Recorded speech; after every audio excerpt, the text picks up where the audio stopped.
Bonsoir à tous. Nous sommes mercredi soir et c'est l'heure de votre émission Actu en débat. L'émission de la rédaction qui décortique l'actualité nationale et internationale. 3 sujets à notre débat du jour.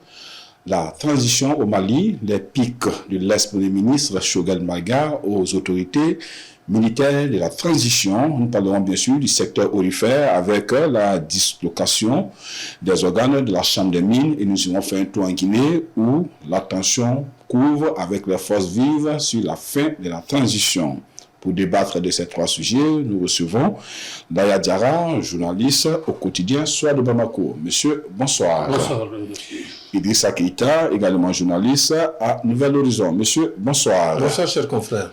Bonne heureuse année à vous tous. Mes meilleurs voeux pour la nouvelle année. Merci.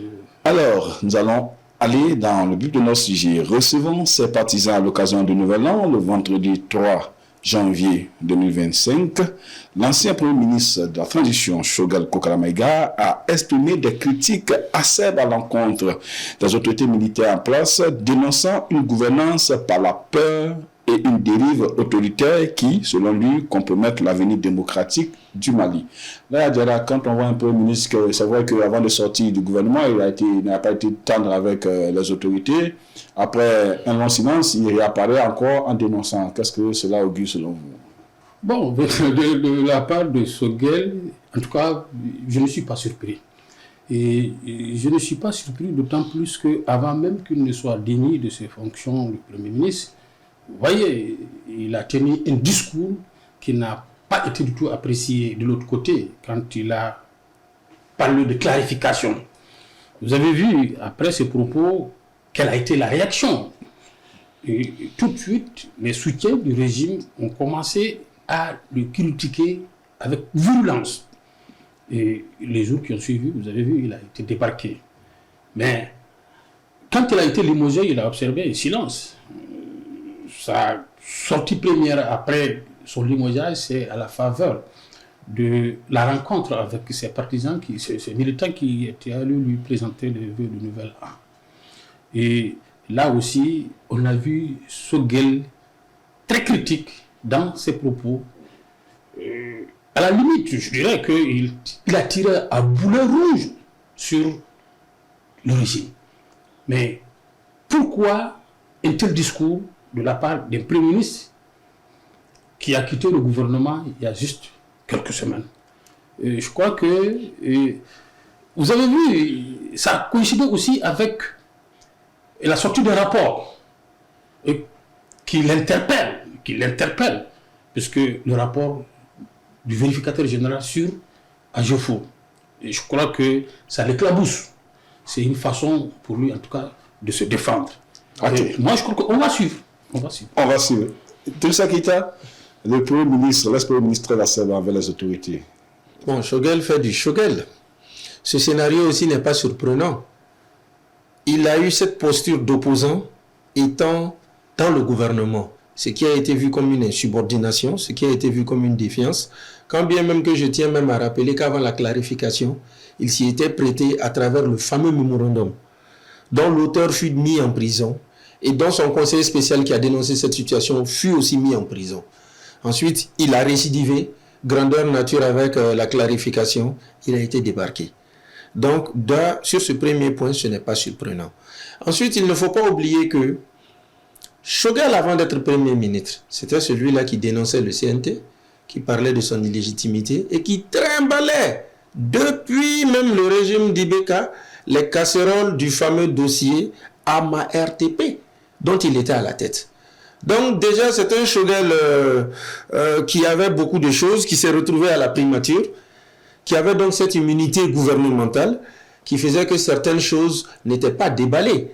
Mais déjà qu'il a pris une posture à l'encontre du régime militaire, de ses partenaires militaires à qui il disait qu'il y avait même une alliance, je crois qu'il n'a que ce qu'il mérite. Et enfin, pour clore, je pense que Choguel n'a pas retenu les leçons. Où est Mamoud Dicko aujourd'hui? C'est parce que Mamoud Dicko, depuis le référendum, a pris une posture, défendre le nom, dit ouvertement, au nom du peuple, en tout cas celui-là qui le soutient, qu'on a volé son combat, qu'il veut récupérer son pouvoir. Désormais, il est contraint à l'exil. Il annonce sa venue, mais c'est un peu délicat, c'est un peu compliqué. Ce sont des faits qui auraient dû servir de leçon à Choguel avant qu'il ne prenne pareille posture. Mais est-ce que ce que Choguel dit aujourd'hui, est-ce que c'est faux aujourd'hui? Est-ce qu'il faut, on voit que l'arrestation continue, c'est vrai, il y a au moins... Bon, c'est pas question de voir si c'est faux ou pas. Mais pourquoi maintenant? Parce que, vous savez, en son temps, quand il était encore au gouvernement, c'est-à-dire quand il dirigeait la primature, quelle était sa posture? Quelles étaient ses déclarations vis-à-vis des autres, la classe politique? Voilà quelqu'un qui a essayé de ternir l'image. Il a peint en noir la classe politique. Pour lui, ce sont les politiques qui sont à la base de tous les maux dont le pays souffre. En oubliant, c'est tellement bien sûr que lui-même, il est politique. Parce que c'est quand même le président d'un parti politique. C'est aussi quelqu'un qui a été candidat à la présidence, sans compter aussi qu'il a géré, en tout cas, le mouvement démocratique là, qu'il accuse de tous les péchés d'Israël. Moi, je crois qu'il a dirigé avec eux, il est comptable du bilan du mouvement démocratique, dans la mesure où, en dehors du régime, Adema, moi je crois qu'il a participé à la gestion, il est comptable du bilan de l'ATT, il est comptable en partie aussi du bilan de IBK. Et alors, et quand c'est ce même monsieur qui s'en prennent à la classe politique, moi je crois qu'il y a lieu de s'interroger. Parce qu'aujourd'hui, la situation dans laquelle il se retrouve prouve à suffisance qu'en réalité c'est quelqu'un qui est mis seulement par ses intérêts. Il est mis seulement par ses intérêts parce que hier, il était critique vis-à-vis de la classe politique. Aujourd'hui, il cherche, c'est comme quelqu'un qui cherche à se racheter. Mais aujourd'hui, quand il a été éjecté de la primature, il va être avec qui aujourd'hui? Avec la classe politique. Alors, avec la société civile qu'il a essayé de dénigrer. Est-ce qu'on peut dire que oui? Est-ce qu'on peut dire qu'il est en train de faire ça mieux? Justement, moi, c'est sur ce point que je veux rebondir.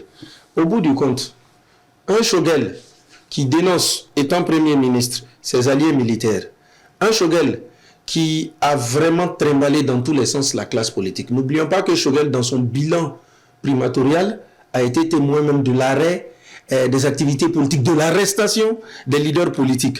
Et un Choguel qui maintenant... Et puis quand il a été débarqué, on a vraiment vu la mobilisation. Donc ça voudrait même dire que s'il essaie de se réclamer de l'actuelle majorité, il ne peut pas aller là-bas.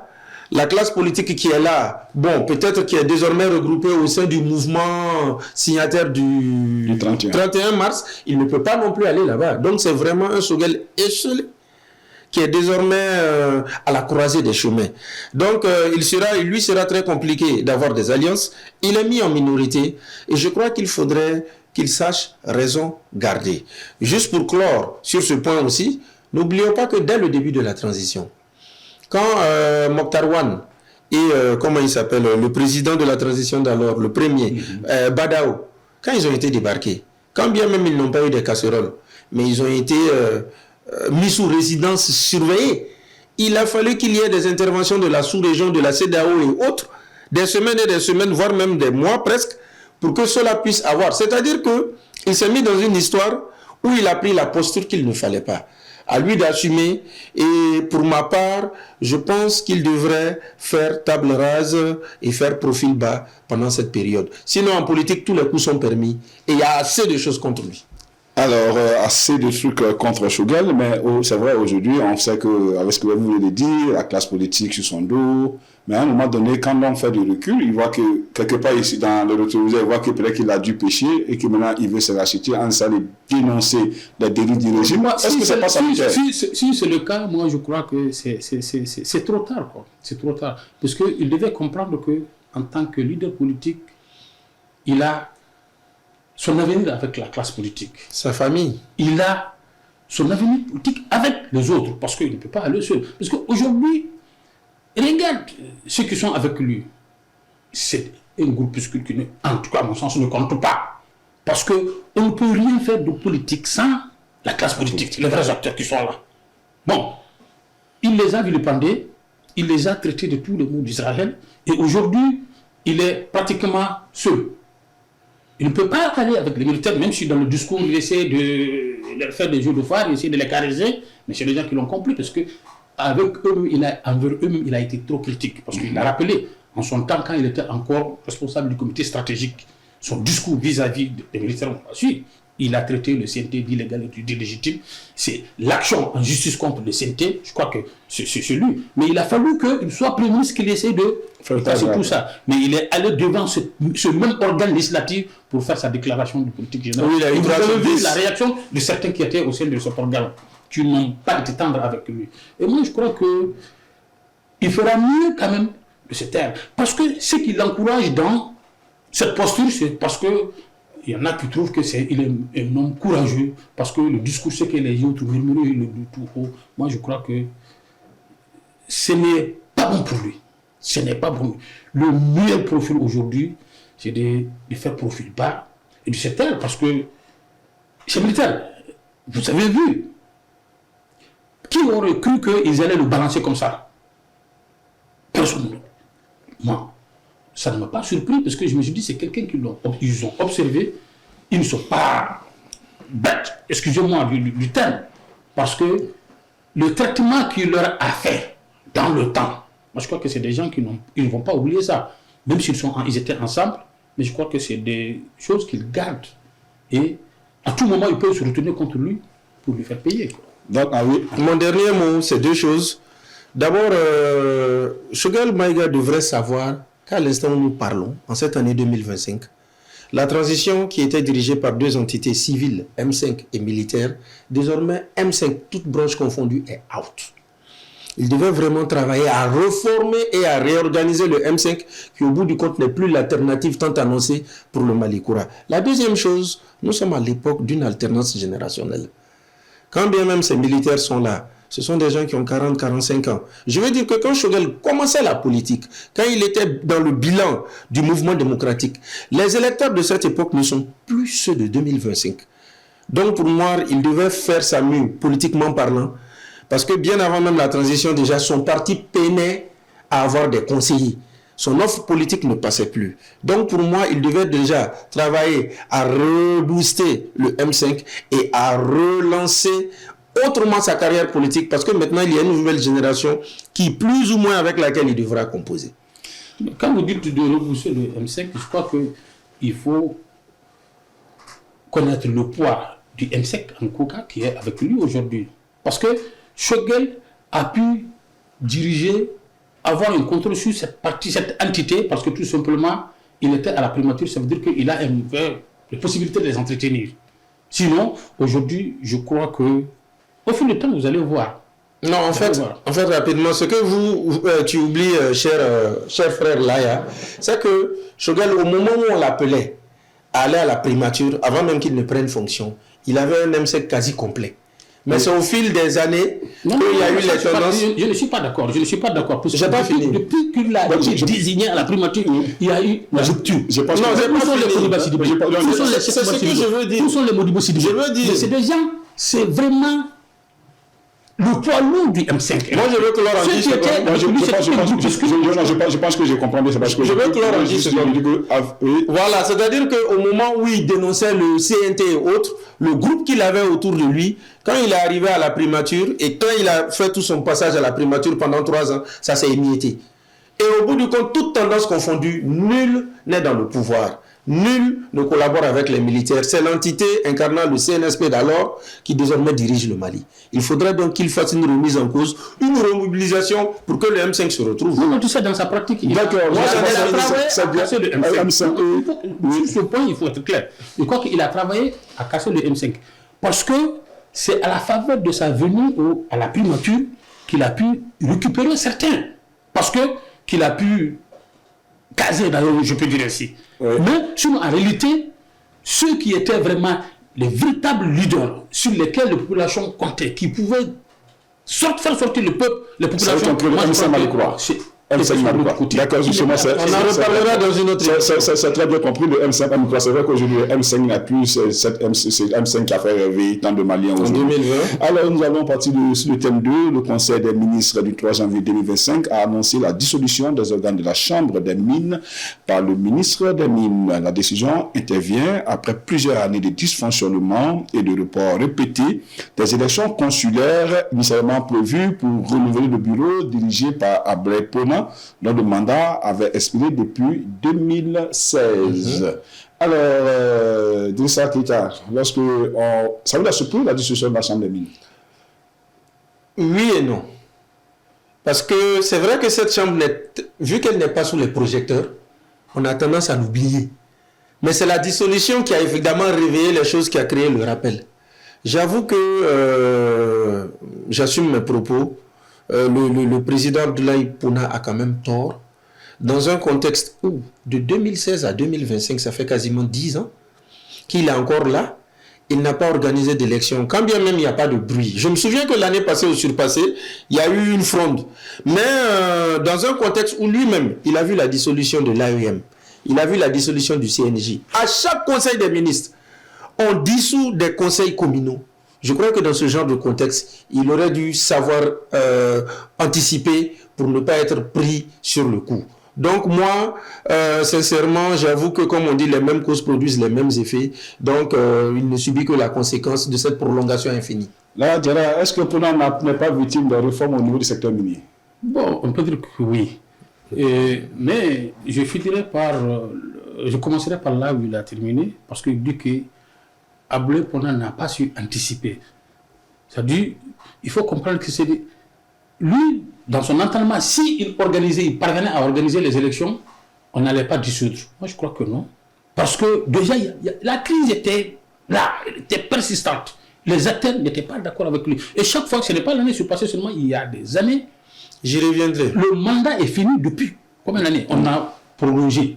À partir d'une ordonnance, le ministre a prolongé. Et le mandat est arrivé à terme, il n'est pas parvenu à organiser des élections pour mettre en place des structures. Moi, je crois que la conséquence, c'est quoi? Les gens ont dit que vraiment, si tu n'es pas en mesure d'organiser des élections, tu t'en vas. Et le ministre qui a la décision de dissolution de l'organe, moi, je crois que c'est tout à fait normal, parce qu'il revient au ministre en cas de violation des textes ou de dysfonctionnement, de prendre cette décision de dissoudre et de mettre en place un organe transitoire. Bon, d'abord, la Chambre des mines, pour rappel à nos téléspectateurs, il faudrait qu'ils sachent que ça a été créé depuis 2004. C'est l'entité où tous les acteurs du monde minier se retrouvent pour pouvoir converger. Ça, c'est d'un. Et en 2004, ça a été créé, il y a eu un premier président qui a passé la main en 2011 à Abdoulaye Pouna, qui a fini son premier mandat en 2016. Sauf que là-bas, quand il y a eu les bisbilles, il avait même attaqué les décisions ministérielles d'alors. Oui. Et en 2018, il a eu des jugements en sa faveur qui plus ou moins l'ont permis de se maintenir. Mais avouons-le, au fil du temps, et dans ce contexte, comme aussi, il faut le rappeler, vous l'avez dit, où déjà, les mines elles-mêmes, il y a eu le défi du contenu local, où il y a eu ce rapport pour lequel mes yeux continuent de briller, j'attends de voir qu'il soit rendu public. Et il y a aussi eu, si vous voulez, ce recouvrement, cette entité à l'endroit de plusieurs miniers, jusqu'à ce qu'il y ait même des arrestations. Oui. Je crois que dans ce contexte-là, Pouna, qui est quand même, M. Pouna, qui est quand même très ancien et très averti, devait savoir anticiper les choses pour ne pas être pris sur le fait. En soi, c'est une humiliation. J'ose croire, parce que chaque fois qu'il y a dissolution, le gouvernement même fait cas, à part les dysfonctionnements même, de raisons qui pourraient même conduire à des poursuites judiciaires.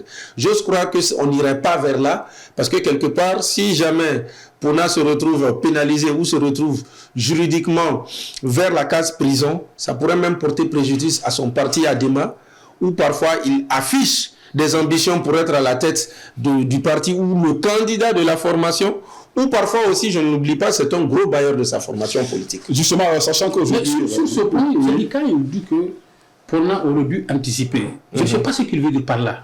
Anticiper, c'est ou organiser les élections ou jeter l'éponge. Moi, je crois qu'il ne pouvait pas organiser les élections sans l'aval des autres, parce que les autres étaient dans une logique vraiment de faire en sorte que ou on met en place un organe transitoire, ou il dégage, on met en place un organe transitoire. Ça fait 9 ans de transition. Maintenant, dire que Pouna démissionner, moi je crois que... Ça fait 9 ans de président, c'est fini. Ça fait 9 ans de président, c'est fini. Il n'avait pas la volonté de passer la main. En sachant bien qu'aujourd'hui, l'or est un secteur très clé du Mali, et surtout que c'est le principal produit d'exportation du Mali, avec la mise en place d'un collège transitoire au niveau de la Chambre des mines. Est-ce qu'on va pas dire que c'est une façon pour l'État de reprendre les choses en main pour vraiment faire de telle sorte qu'avec le nouveau slogan qu'on a, faire de telle sorte que l'or brille pour les Maliens. Évidemment, n'oublions pas que le Mali Koura, le slogan phare que j'utilise beaucoup, même d'ailleurs dans mes articles et autres, la souveraineté nationale retrouvée. Donc, dans une logique de souveraineté, il y a forcément du renouveau à faire. Et je vous l'ai dit, sous la transition, que ce soit les conseils communaux, que ce soit même le Parlement, c'est vrai, il n'y a pas d'élection, tout est, si vous voulez, transitoire. Tout est, comment on va dire, ce sont des organes qui sont là pour une période précise. Donc moi je crois que quand on met fin à l'homme, à l'administration de l'homme Puna, pour mettre un régime transitoire, on est censé maintenant aller de l'avant. Parce qu'il ne faut pas oublier que quand même, on ne parle pas de n'importe qui. C'est quelqu'un qui est très ancien. Son vécu même dans le secteur minier, c'est plus de 30 ans. Donc c'est quelqu'un qui est très averti des questions minières. Donc pour moi, en mettant maintenant un collège transitoire, c'est clair que ce sera forcément des personnes qui vont en phase avec la logique actuelle où vraiment le Mali, à travers ce secteur minier, est dans une dynamique très intéressante. Mais tu sais, aujourd'hui, il y a des acteurs qui ont salué la décision de la dissolution du conseil, et disons de l'organe consulaire, mais ils ont aussi des inquiétudes qu'ils ont même exprimées. Parce qu'il ne faut pas que le choix de ces organes, de ces personnalités qui vont animer l'organe, soit fait sur la base de clientélisme. Il faut que ce soit des organes, des gens vraiment intègres, des vrais acteurs qui connaissent le milieu, et que ce soit des gens vraiment, des vrais acteurs qui connaissent vraiment le secteur minier. Qui pourraient apporter une plus-value vraiment au secteur. Absolument. Dès que nous allons refermer notre débat avec le dernier point, nous allons en Guinée, où les forces vives de la nation ont projeté une marche le lundi 6 janvier dernier pour demander le départ des autorités de la transition. Sa marche a été interdite par la gouverneure de Conakry, ce qui a du coup cristallisé les tensions entre le pouvoir et l'opposition. De ça, Keïta, est-ce qu'aujourd'hui, quand on voit les forces vives guinéennes qui demandent, ils disent d'abord même de ne pas reconnaître la transition pour eux, elle fait depuis le 31 décembre passé, est-ce qu'on n'est pas en train de partir encore vers un nouveau bras de fer en Guinée? Le bras de fer, en fait, il est lancé depuis le mois de mai 2024. Depuis l'arrivée du Premier ministre Baouri, qui est actuellement encore en fonction, dans ses rencontres, il disait toujours des projections qui allaient au-delà de 2025. Et on le rappelait toujours qu'il ne restait que 8-9 mois à la transition. Déjà, à travers lui, on sous-entendait qu'il allait y avoir une prolongation. Avant que, je crois, en septembre ou octobre là-bas, le secrétaire général de comment il s'appelle, la présidence, le général Amara Kamara, fasse une conférence de presse par rapport à la publication du projet de la Constitution où on a des candidatures indépendantes et où la fameuse règle disant que aucun membre de la transition ne devrait être candidat a sauté. Et il allait jusqu'à dire ouvertement que le général Mamadi Doumbia peut se présenter. C'est un Guinéen comme quiconque et dans aucune nation du monde, on écrit nommément le nom des personnes à ne pas candidater dans une constitution. Donc si vous voulez, il y a ce paramètre, il y a cette défiance, il y a, si vous voulez, cette arrogance qui a frustré l'arène politique. Il y a aussi le fait qu'avec la CEDEAO, un deal de 24 mois a été signé. Et Mamadi Doumbia, le général, est même allé jusqu'à dire qu'il n'y aura pas une seconde de plus. Donc ce sont autant de facteurs qui ont créé les divergences et qui ont désormais provoqué l'opposition où Alpha Condé et Cellou Dalein Diallo sont en alliance pour combattre le général Mamadi Doumbia actuellement. Alors, qu'est-ce qu'il faut s'attendre dans les jours à venir en Guinée? Bon, on observe, mais je crois que la tension, elle est vive. Parce que aujourd'hui, les acteurs guinéens, les forces vives guinéennes, ont pris position. Ils avaient déjà prévenu qu'à partir du 31 décembre, ils ne rencontreront plus le CNDR. Et je crois que les hostilités ont commencé depuis le 6 janvier. Et aujourd'hui, dans la capitale et dans d'autres villes du pays, je crois que la tension, elle est vive. Et je crois que c'est un message pour Doumbia et les membres de son gouvernement qui doivent comprendre qu'ils ont pris un engagement devant la communauté internationale avec la CEDEAO et que c'est une promesse, c'est une parole d'honneur et qu'ils doivent tenir. S'ils ne le font pas, Moi, je crois que la situation peut prendre d'autres dimensions et on craint que le pire se reproduise dans ce pays qui a déjà connu vraiment des événements très très tristes. Vous en mais on a vu quand même que ce qui est étonnant, c'est que lors de son discours à l'aube de Nouvel An, il a fait un discours clair où il a annoncé des élections, le référendum et les élections. Pourquoi est-ce que venir encore mettre une pression alors qu'il a déjà annoncé les couleurs? Je vais vous dire, il y a deux choses d'abord. Tout d'abord, cette situation, le débat va autour de la date du 31 décembre. 31 décembre signé avec la CEDEAO. Durant toute l'année 2024, j'ai dénoncé la posture de la CEDEAO.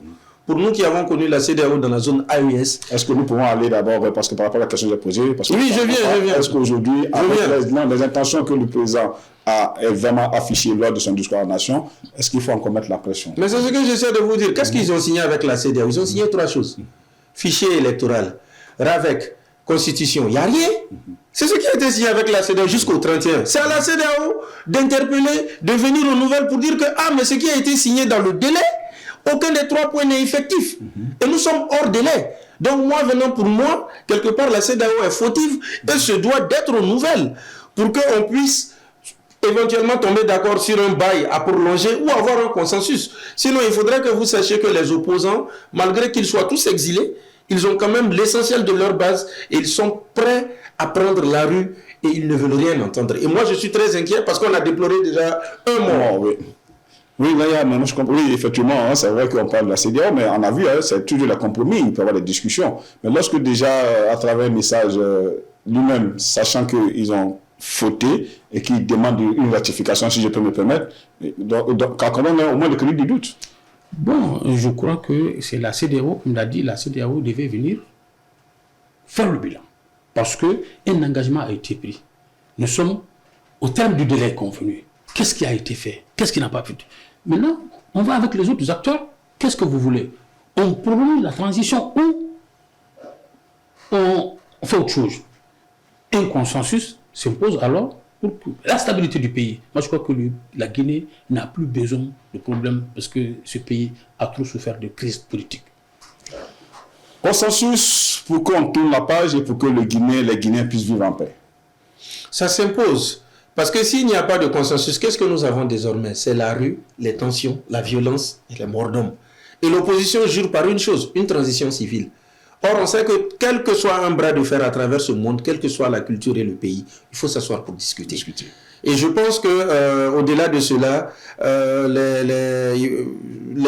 les membres du pouvoir, en fait, qui prennent la parole, sont beaucoup dans la défiance et dans l'arrogance. Donc ça n'arrange pas les choses. Je crois que la CEDEAO doit vraiment s'assumer, parce que la Guinée a affiché son appartenance à la CEDEAO, donc à la CEDEAO vraiment de s'assumer pour venir parler, et même les Nations Unies, pour qu'on puisse trouver une solution. Non, parce que les militaires aussi pensent qu'ils peuvent contrôler la situation, parce que dans les messages qui sont envoyés par certains acteurs des forces vives, il est demandé, en tout cas à toutes les personnalités qui font partie des organes de la transition, de se retirer pour mener la lutte. Est-ce que ces gens vont se retirer, refuser ces avantages pour se retrouver avec les forces vives?